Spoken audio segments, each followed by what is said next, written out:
quero te convidar a abrir a sua Bíblia em Romanos capítulo 7, versículo 19.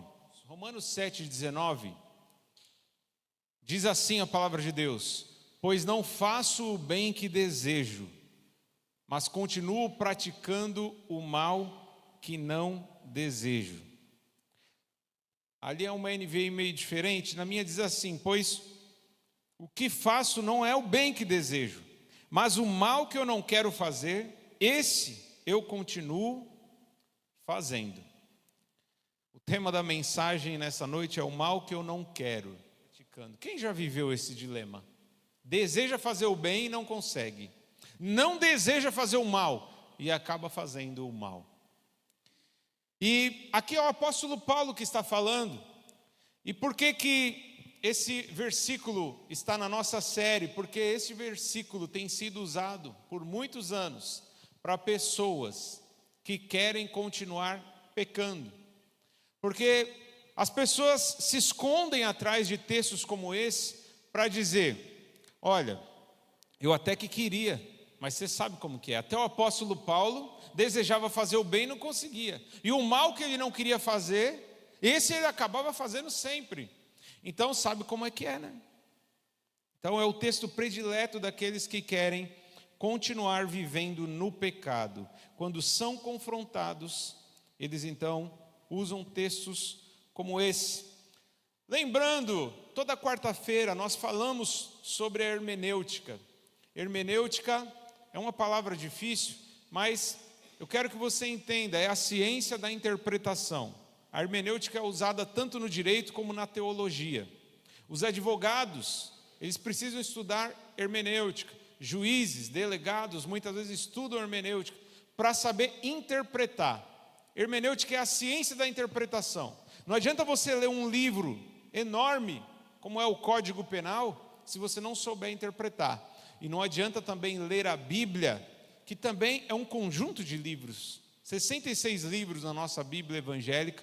Não adianta você ler a Bíblia inteira se você não souber interpretar. Então, para isso que existe a hermenêutica, a ciência da interpretação. E na ciência da interpretação, dentre tantas regras, dentre tantas coisas que você aprende, existe uma regra básica, que é: a Bíblia explica a própria Bíblia. A Bíblia interpreta a própria Bíblia. Ou seja, para você entender um texto, para você entender um versículo, você não pode se limitar apenas a este versículo. Você precisa ler o capítulo inteiro, às vezes os capítulos que estão próximos ali daquele versículo, para você entender o que o autor primário, que é Deus, o autor secundário, aqui no caso o apóstolo Paulo, o que Deus quis dizer. O que Paulo, inspirado pelo Senhor, quis dizer? Qual a mensagem que ele quis passar? Será que Paulo estava vivendo uma vida de pecado? Será que ele estava praticando algum pecado? Será que ele estava preso em algum vício? Por que o apóstolo Paulo falou: o bem que eu desejo eu não consigo, e o mal que eu não quero fazer, esse eu acabo fazendo, continuo fazendo? O que será que ele quis dizer? Então, de acordo com a regra da interpretação, nós não podemos dizer que entendemos esse versículo antes de ler os versículos que vêm antes, os versículos que vêm depois, e o capítulo que vem antes, porque às vezes, meu irmão, um assunto ele é abordado e é usado 3, 4 capítulos para abordar o mesmo assunto. Você sabe que na Bíblia original, que era em pergaminhos, não existia divisão de capítulos e versículos. Você sabe disso? Sabia disso? A Bíblia, nos tempos de Jesus, primeiro que nos tempos de Jesus nem tinha o Novo Testamento escrito, era só o Antigo. E mesmo depois, quando foi terminado o Novo Testamento, inicialmente não tinha essa divisão de capítulos e versículos. Era um texto corrido, era um livro que você lia corrido. Não adianta você falar assim: hoje eu já li um versículo, hoje eu já li um capítulo da Bíblia. Não. Quando a pessoa ia ler, normalmente ela lia o livro todo, porque não tinha essa divisão de capítulos e versículos. Não tinha também essa divisão com os temas. Hoje nas Bíblias, além de capítulo e versículo, existem os temas, que já é o resumo daquele trecho que você vai ler. Já mostra ali o assunto que você vai ler em determinado trecho. Então, eles entendiam muito melhor o texto bíblico nos tempos de Jesus, nos tempos de Paulo. Por quê? Porque eles liam tudo.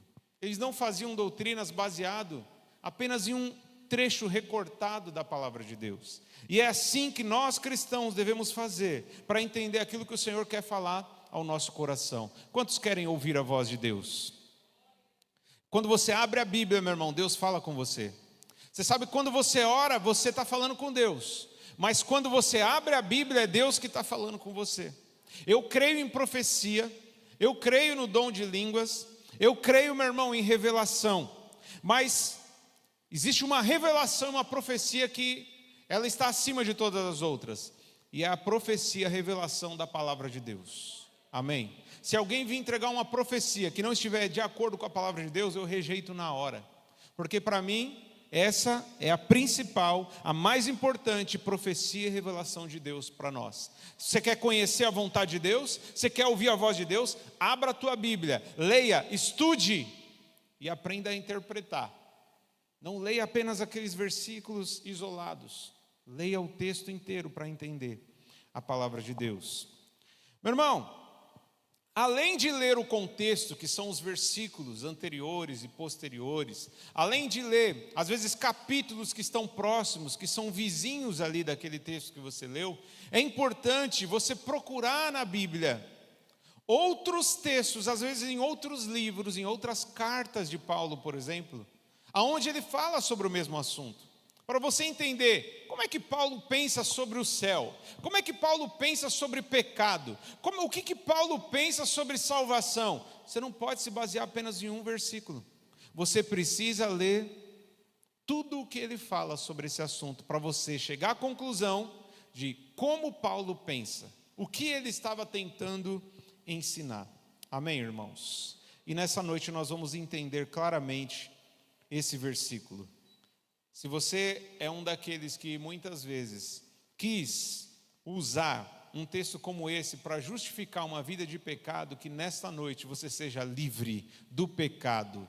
Amém? Que você seja livre para fazer a vontade de Deus.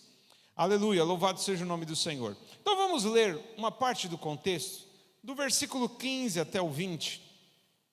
Romanos 7, do versículo 15 até o 20. Diz assim: não entendo o que faço, pois não faço o que desejo, mas o que odeio. Agora, se faço o que não desejo, admito que a lei é boa. Nesse caso, não sou eu quem o faz, mas o pecado que habita em mim. Para aí, vamos parar, meu irmão. Esse versículo 17 já é um versículo que muitos também iriam gostar de usar, né? A culpa não é minha. Será que é isso que Paulo está falando? Se eu peco, na verdade, não sou eu, não é eu, mas o pecado que habita em mim. Então a culpa não é minha, a culpa é do pecado. O pecado habita em mim, eu não sou o culpado. Você lembra lá no Jardim do Éden, quando Adão e Eva pecaram, Deus, ele foi se apresentando a cada um, fazendo um questionamento: o que vocês fizeram? Quando ele chegou para Adão: o que você fez, Adão? O que aconteceu? Adão chegou e falou assim: eu errei, eu pequei. Eu pago todas as consequências porque eu falhei. Foi isso que ele fez? Ele falou: não, a culpa é da mulher que me deste. Quando chega para Eva, Eva assume a responsabilidade? Não, a culpa é da serpente. O ser humano tem a tendência de não assumir a responsabilidade dos seus atos. O ser humano tem a tendência de não reconhecer os seus erros, não assumir a culpa. Então, muitos podem ler um texto como esse e achar: olha, Paulo também era assim. Paulo estava vivendo uma vida de pecado e estava ensinando que quando o pecado dominava ele, a culpa não era dele, era do pecado que estava dentro dele. O pecado habitava dentro dele. Vamos continuar, versículo 18. Sei que nada de bom habita em mim, isto é, na minha carne, porque tenho o desejo de fazer o que é bom, mas não o faço. Paulo malvado, hein? Romanos 7,19. Pois não faço o bem que desejo, mas continuo praticando o mal que não desejo. É o texto base. Vamos ler o versículo 20. Ora, se faço o que não desejo, já não sou eu quem o faz, mas o pecado que habita em mim. De novo, meus irmãos, de novo. Como se não bastasse dizer isso uma vez, ele diz mais uma vez: se faço o que não desejo, não sou eu, e sim o pecado. A culpa não é minha, a culpa é do pecado. Então, meu irmão, se nós lermos então só esse trecho aí do contexto, os textos ali, os versículos que são vizinhos ao primeiro texto que nós lemos no início dessa pregação, ainda assim não está claro. Pelo contrário, piorou a situação. Parece que a tese foi reforçada de que no final todo mundo é tão pecador, mas a culpa não é das pessoas, a culpa é do pecado que habita nelas. Por quê? O próprio Paulo, que era um homem cheio do poder de Deus, cheio da unção, a Bíblia diz que os lenços e aventais de Paulo eram usados para curar os enfermos e expulsar demônios na vida das pessoas. Paulo foi o homem que tomou a picada de cobra, uma víbora, que era venenosa. Os homens pensaram que ele ia morrer, e ele não deu nem sinal nem passou mal, não teve nenhuma complicação. Paulo foi o homem cheio do Espírito de Deus, que pregou o evangelho para muita gente, ganhou muitas almas, implantou várias igrejas. E aqui então está dizendo que vivia uma vida de pecado e estava se justificando, dizendo que a culpa não era dele, e sim do pecado que habitava nele. É isso, meu irmão? Será que é isso? Se nós ficarmos apenas nesses trechos, nós vamos acreditar nessa tese. Mas basta você voltar um capítulo, meu irmão. Lembra que eu te falei que às vezes para você entender um versículo, pode ser que um versículo antes, um versículo depois você já vai entender. Mas às vezes você vai ter que ler o capítulo inteiro, às vezes você vai ter que ler o capítulo inteiro que vem antes, o capítulo inteiro que vem depois. Aqui Paulo, um capítulo antes, Romanos 6, verso 1 e 2, ele já vai nos dar uma pista de que aquela tese que nós tínhamos pode ser derrubada, ela cai por terra. Romanos 6, verso 1, acompanhe comigo no telão. Diz assim: que diremos então? Continuaremos no pecado para que a graça transborde? De maneira nenhuma. Nós, os que morremos para o pecado, como ainda viveremos nele? Então, peraí. Das duas ou uma, ou Paulo era bipolar, porque esse texto está entrando em contradição. Capítulo 6 está entrando em contradição com o capítulo 7. Ou Paulo era bipolar, ou então nós não entendemos o texto de Paulo. Nós não entendemos o capítulo 7. Vamos continuar, meu irmão. Romanos 6, verso 6. Romanos 6, verso 6 diz: pois sabemos que o nosso velho homem foi crucificado com ele. Continua. Para que o corpo pecaminoso seja destruído, de modo que deixemos de ser escravo do pecado. Amém, irmãos? Então você percebe que ele fala que, quando ele vai justificar lá no capítulo 7, que a culpa não era dele, era do pecado que habitava na carne, no seu corpo, ele não estava querendo dizer que era dessa maneira que ele estava vivendo. Por quê?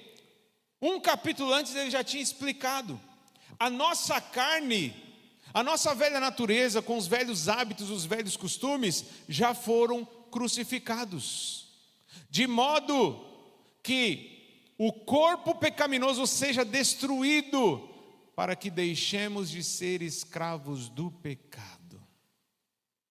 No capítulo 7, dá a entender, pelo que ele mostra, o mal que eu não quero fazer, esse eu continuo fazendo. O bem que eu quero, eu não consigo fazer.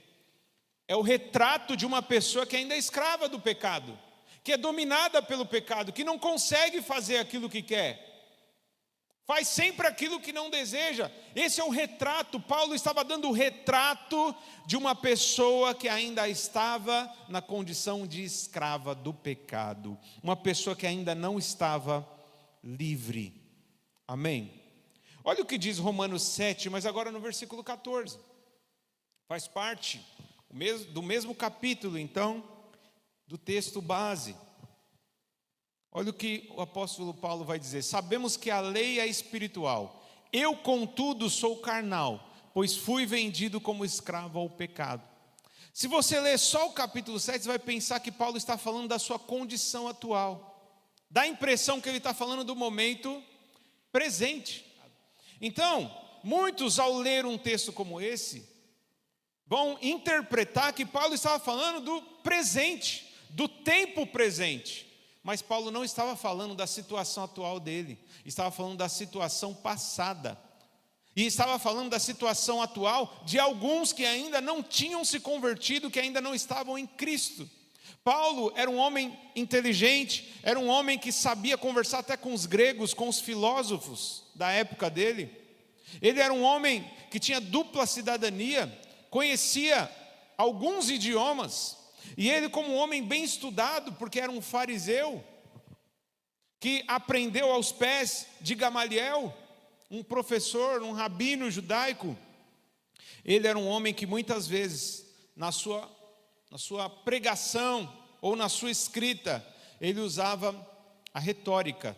Ele usava muitas vezes palavras de maneira figurada, não para retratar a si mesmo, dava a impressão que ele estava falando de si mesmo, mas ele não estava falando de si mesmo. Sabe quando uma pessoa faz uma pergunta retórica? Quem já ouviu falar essa palavra? Ele fez uma pergunta retórica. É uma pergunta, normalmente quando uma pessoa faz uma pergunta é porque ela não sabe, né? Ela quer saber a resposta. Mas uma pergunta retórica é uma pergunta onde a pessoa já sabe a resposta. Então esse é um mecanismo de oratória, de falar com as pessoas. Muitas vezes quem fala em público usa muito da retórica para ensinar algum princípio. Então talvez para não apontar as pessoas diretamente, ele estava falando como se estivesse falando de si mesmo. Mas na verdade o apóstolo Paulo estava falando o que é uma vida sem Cristo. Ele estava nos dando então a interpretação do que é viver sem Cristo. É uma vida de escravidão, é uma vida amarrada, presa no pecado. Mas em Cristo somos libertos do poder do pecado. Aleluia. Então, amado irmão, os últimos 2 versículos que nós lemos, Romanos 6:6, Romanos 7:14, mais uma vez dão a entender que existe contradição nos ensinos de Paulo, que existe contradição na palavra de Deus. E há muitos ateus espalhados pelo Brasil e pelo mundo, inclusive ateus que já foram cristãos. Tem muita gente que nasceu na igreja e se desviou e hoje se considera ateu, não acredita em Deus, não acredita mais na palavra de Deus. Sabe por quê? Tudo porque não soube interpretar.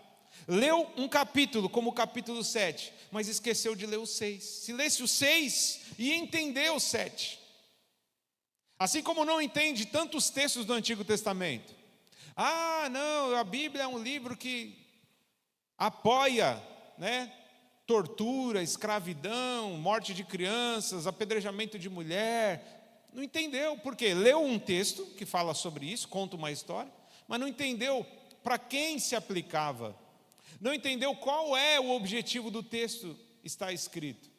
Nem tudo o que está na Bíblia, meu irmão, preste atenção no que eu vou falar. Nem tudo o que está na Bíblia deve ser uma regra para cada um de nós. Amém? Davi matou Golias.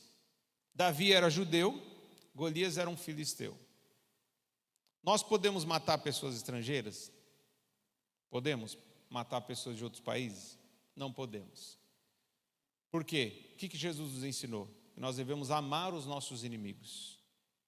Jesus, inclusive, sempre provocava os judeus falando sobre os samaritanos. Os samaritanos eram considerados um povo mestiço, era pior que estrangeiro. Samaritano, para um judeu, era pior do que um estrangeiro, porque era alguém que tinha saído do meio deles e tinha se misturado com outras nações. Então, eram considerados pessoas impuras. Mas Jesus disse que o samaritano, muitas vezes, ele estava amando, e o judeu não estava amando o samaritano. Então, nós precisamos entender que nem tudo o que está na palavra de Deus é normativo. Na Bíblia nós encontramos um texto normativo. O que significa isso? Um texto que serve para a gente usar como norma, como regra para nós. Então, tudo que está no Novo Testamento, quase tudo que está no Novo Testamento, acaba se tornando uma norma para nós. Agora, no Antigo Testamento, é texto descritivo. O que significa isso? Está lá apenas para que a gente entenda, aprenda alguma lição, tire algum princípio. Então, eu não vou aplicar na minha vida, não vou criar uma regra na minha vida baseado em Davi matando Golias, mas eu posso aplicar na minha vida no mundo espiritual. Eu pego o mesmo princípio. Davi matava o inimigo que na época era ser humano. Hoje o meu inimigo não é mais a carne e o sangue. Efésios capítulo 6 diz isso, não é? Nossa luta não é contra a carne ou sangue, mas contra principados e potestades. A nossa luta não é mais contra seres humanos. Então eu pego o princípio de Davi matando Golias e agora eu vou guerrear contra Satanás e os demônios. Amém, irmão? Então nem tudo que está na Bíblia deve ser uma regra literal para nós, mas nós podemos aplicar o princípio na nossa vida espiritual. Agora tem coisas que são normativas. As orientações que Paulo dá para a igreja são normativos, devem estar dentro das nossas doutrinas, dentro das regras na igreja. Tal como não roubar, não mentir, não matar, isso aí continua. Estava no antigo, isso aí é reforçado no novo. Quando Jesus resume toda a lei, amar a Deus acima de todas as coisas, o próximo como a ti mesmo, ele está então nos dando o princípio que já estava presente no Antigo Testamento e que ele é reforçado e explicado no Novo Testamento. Amém, irmãos? Então, Romanos 6,6 e Romanos 7,14 parece contradição, mas não é. Romanos 6, Paulo está falando da condição daquele que já foi regenerado, daquele que já foi salvo, daquele que se converteu, daquele que foi transformado pelo poder do Espírito Santo. Essa pessoa não vive mais na prática do pecado. Pode até pecar, mas quando peca, se arrepende, confessa. Mas no contexto geral, há uma mudança na vida dessa pessoa. Antes ela vivia mergulhada no pecado, agora ela luta contra o pecado. Então Paulo, no capítulo 6 de Romanos, ele vai retratar o homem que já nasceu de novo, o ser humano que já foi transformado por Jesus. Em Romanos 7 ele está retratando aquele que ainda é escravo do pecado, que ainda precisa ser regenerado. Ele está explicando como funciona a mecânica, a lógica de alguém que não está em Cristo. Alguém que não está em Cristo vive com esses conflitos. Olha, o mal que eu não desejo está sempre diante de mim. Já para o crente não, o mal que não deseja, ocasionalmente, de vez em quando, o mal vem e prevalece. Mas não nos domina mais. E o regenerado, o bem que ele deseja fazer, ele consegue fazer. Por quê? Porque ele é forte, porque ele é bom? Não, porque o Espírito Santo habita na vida dessa pessoa. E quando o Espírito Santo habita na vida de uma pessoa, frutos começam a aparecer: amor, paz, alegria, bondade, benignidade, mansidão, domínio próprio. Essas práticas, que são práticas do bem, começam a aparecer. É o bem que muita gente quer fazer e não consegue quando está no mundo, mas quando se converte, quando recebe o Espírito Santo, o bem que ela deseja fazer, ela consegue. Amém? Porque senão seria fácil. Senão, se a gente entender que esse texto de Romanos 7 ainda retrata a pessoa que já foi regenerada, então a gente pode continuar mergulhado no pecado. Porque Paulo diz que continuava fazendo o mal que ele não queria fazer. Não é que ele fazia de vez em quando, não. Continuava. Ele nos dá a ideia de frequência, de regularidade. Não, meu irmão. Nós precisamos saber separar, entender. Paulo estava falando de quem ali no Romanos 7? Em Romanos 6 ele estava falando de quem? Amém? Então, em Romanos 7 fala sobre o passado de Paulo. Romanos 6 fala sobre o presente. Ele apenas estava explicando como funciona alguém que é dominado pela carne. Agora acompanhe comigo, meu irmão, Gálatas. Porque Romanos 6, verso 6 já seria suficiente para explicar que Paulo não apoia viver uma vida na prática do pecado. Mas para que reforce ainda mais o conceito certo, vamos ler Gálatas 5:16 até o 24. Carta de Paulo, o mesmo autor de Romanos. Quem escreveu Romanos foi Paulo, quem escreveu Gálatas foi também apóstolo Paulo. Romanos 5:16 diz assim: por isso digo, vivam pelo Espírito, e de modo nenhum satisfarão os desejos da carne, Pois a carne deseja o que é contra o espírito o que é contra a carne. Eles estão em conflito um com o outro, de modo que vocês não fazem o que desejam. Todavia, se vocês são conduzidos pelo Espírito, não estão debaixo da lei. Ora, as obras da carne são manifestas: imoralidade sexual, impureza, devassidão, idolatria, feitiçaria, inimizades, desavenças, ciúmes, ira, egoísmo, dissensões, facções, inveja, embriaguez, orgias e coisas semelhantes a essa. Eu os advirto como antes já os adverti. Aqueles que praticam essas coisas não herdarão o reino de Deus. Entretanto, o fruto do Espírito é amor, alegria, paz, paciência, amabilidade, bondade, fidelidade, mansidão e domínio próprio. Contra essas coisas não há lei. Agora o versículo 24, nós vamos finalizar essa leitura de Gálatas. Quero que você preste atenção principalmente no versículo 24. Os que pertencem a Cristo Jesus crucificaram a carne com suas paixões e os seus desejos. Amém, irmão? Paulo, lá em Romanos capítulo 7, então ele vai dizer: quando o mal que eu não quero fazer está dentro de mim, a culpa não é minha, é do pecado que habita nesse corpo, nessa carne. Sim, o pecado habitando na carne, no ser humano, faz com que a pessoa seja escrava, dominada. Ela não tem o poder de decidir. Quem decide é o pecado. Agora, nós que estamos em Cristo, volta lá o texto, esse que estava, Gálatas 5:24.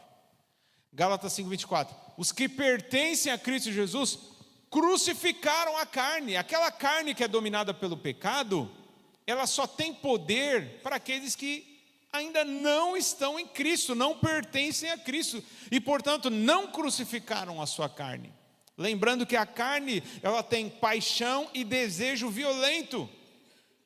Todas as obras da carne foram ali reveladas ali por Paulo em Gálatas 5. Imoralidade, não é?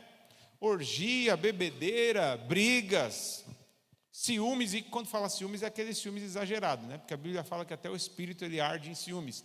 Então, se há aqueles ciúmes no sentido de proteção, de cuidado, é uma coisa. Agora, se a pessoa não pode nem andar, respirar, não pode fazer nada, aí já é um ciúmes exagerado, é obra da carne. Então, tudo isso é o pecado querendo dominar a carne. E ele consegue dominar a carne, a não ser que você, que já está em Cristo, crucifique a sua carne com os desejos e as paixões que estão dentro dela. Aqueles que estão em Cristo, eles vencem a carne, eles vencem o mundo, eles vencem a Satanás. Aleluia, louvado seja o nome do Senhor. O bem que eu desejo fazer eu não consigo, mas o mal que eu não quero fazer, esse eu continuo fazendo. Meu irmão, a sua velha natureza, ela foi crucificada, ela foi morta no momento que você aceitou a Jesus. E simbolicamente ela foi enterrada, sepultada nas águas do batismo. O mês que vem nós vamos ter batismo. E algumas pessoas já estão engatilhadas para se batizar. Nós vamos ainda dar esse mês um curso de um dia de batismo e o mês que vem nós vamos batizar. E no batismo nós aprendemos isso, dentre tantos símbolos, um dos principais símbolos do batismo é exatamente a morte do velho homem. Só que não é a morte do velho homem. Amém? Muitos acabam dizendo isso, no batismo o velho homem vai morrer, e não é verdade. O ensino correto é que o velho homem já morreu, no batismo só vai ser enterrado, sepultado. O batismo é o sepultamento daquele velho homem que já morreu quando aceitou a Cristo. Quando você decide, não, agora eu quero servir a Jesus, é mais do que vir à igreja. Você fala, não, agora eu quero viver para Cristo. Naquele momento, seu velho homem, sua velha natureza morre. E no batismo, ela é sepultada, ela é enterrada. Sabe por que existe o enterro? Para confirmar que a pessoa morreu. Esse fim de semana a gente foi num velório lá em São Paulo de um pastor, o pastor que fez meu batismo, fez meu casamento. pastor que me ajudou, me formou, né? E fomos lá, porque tem muitos casos em que a pessoa não acredita. A pessoa fala assim, não, fulano morreu. Não acredito. Muitas vezes você vai no velório para confirmar, não, realmente a pessoa morreu. Realmente. E aí quando enterra, fala, não, eu estava lá, eu vi, sou testemunha, ele morreu mesmo. Não é isso? É uma confirmação. Então, amado irmão, batismo é a confirmação de que você já tinha morrido. Está sendo apenas enterrado. Agora, é importante lembrar que diariamente a sua velha natureza, os velhos hábitos, os velhos costumes vão querer ressuscitar. Todos os dias a velha natureza vai querer ressuscitar e vai querer se impor, vai querer falar assim, opa, eu que domino aqui. Por isso que todos os dias você tem que negar a si mesmo, não é isso que Jesus disse? Aquele que quiser vir após mim, negue-se a si mesmo, tome diariamente a sua cruz e me siga. O que é tomar a sua cruz? Tem gente que fala, a minha cruz é meu marido, a minha cruz é minha esposa. Não é, meu irmão. A sua cruz é você mesmo, é a sua própria natureza, é a sua vontade, o seu desejo violento de cometer alguns pecados. Você tem que matar, você tem que crucificar, todos os dias. Todos os dias. E você não está sozinho, você tem o Espírito Santo, que é o seu ajudador. Ele que produz os frutos bons na sua vida e elimina as obras da carne na sua vida. Você tem a igreja, você tem os seus irmãos, você tem um recurso que é a oração. Você pode se encher da palavra de Deus. Quanto mais você se enche da palavra de Deus, mais fé você tem. Quanto mais fé você tem, mais você tem poder para vencer o pecado. Mais você tem poder para manter a velha natureza morta, crucificada na sua vida. Meu irmão, Romanos 7 não é uma desculpa para pecar. Romanos 7 retrata como funciona a vida de alguém que ainda é escravo do pecado. Jesus morreu na cruz para que você não seja mais escravo do pecado. É claro que Ele sabe que até o dia em que Ele voltar você vai pecar. Aquele que disser que não tem pecado é mentiroso, não é isso que diz 1 João? Está enganando a si mesmo. Nós vamos continuar sendo pecadores, mas não mais escravos do pecado. No passado éramos escravos, éramos dominados pelo pecado. Agora o pecado não pode mais nos dominar. Vamos pecar ocasionalmente. Eu costumo dizer que a luta contra o pecado é como a luta de um boxeador. Imagina um boxeador que fica com a guarda baixa, que abaixa as mãos ao enfrentar. Imagina que você foi convocado para enfrentar o Mike Tyson no auge. Quem lembra do Mike Tyson no auge da carreira dele? Imagina que você vai enfrentar o Mike Tyson e você não tem opção de fugir dessa luta. Você vai ter que ir. Te colocaram lá no ringue e você não tem como fugir. Você vai baixar a sua mão? Se você baixar a sua mão, você vai cair muito mais rápido. Agora, se você se proteger, se você tentar atacar, se defender, você tem mais chance. Você tem mais chance. Então, na luta contra o pecado, quando estávamos no mundo, estávamos com a guarda baixa. As nossas mãos estavam abaixadas. Vinha o pecado, nos dava um soco, a gente caía na primeira. Agora, no momento que a gente se converte, não, agora eu levanto as minhas mãos. Agora o pecado vai vir, mas eu estou aqui, ó. Eu vou me defender, eu vou atacar, eu vou me defender, eu vou fugir algumas vezes da aparência do mal, vou fugir do pecado. Essa é a vida cristã. Mas, mesmo nessa luta, às vezes a gente toma um soco. Mesmo quem se defende, às vezes toma um soco.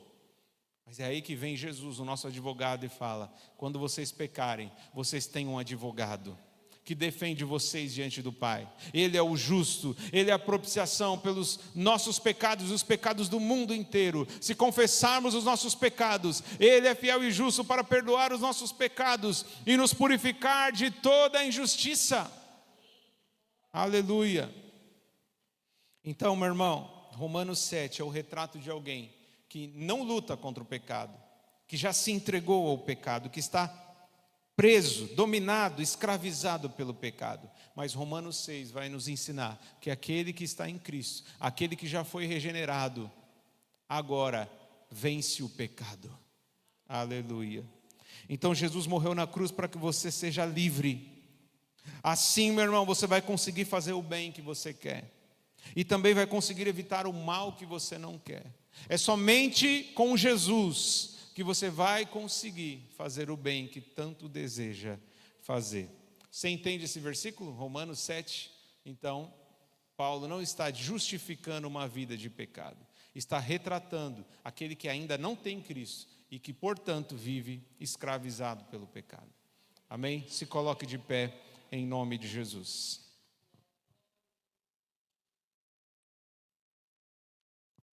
Vamos orar para que o Senhor nos ajude na luta contra o pecado. A Bíblia diz que na luta contra o pecado a gente não lutou ao ponto de resistir, a ponto de derramar o próprio sangue. Temos que lutar, meu irmão, com unhas e dentes, com todas as nossas forças contra o pecado. Temos que buscar viver em santidade. Sem santidade ninguém verá o Senhor. Vamos orar. Pai querido, nós ouvimos a Tua palavra, ouvimos a Tua voz. Entendemos, Senhor, que este versículo de Romanos capítulo 7 não está defendendo que as pessoas vivam na prática do pecado. Não está, Senhor, ensinando as pessoas a se conformarem com o pecado. Pelo contrário, Senhor, está retratando uma vida sem Cristo, uma vida que não foi regenerada, uma vida de alguém que não crucifica a carne, que não mata os seus desejos e as suas paixões, mas o Senhor nos ensinou pela Tua palavra, e o Senhor nos deu o Teu Santo Espírito, para que possamos vencer a nossa carne, para que possamos dizer não para a nossa própria vontade, para que possamos deixar crucificados, Senhor, todos os nossos desejos errados, os desejos antigos, Senhor, da nossa velha natureza.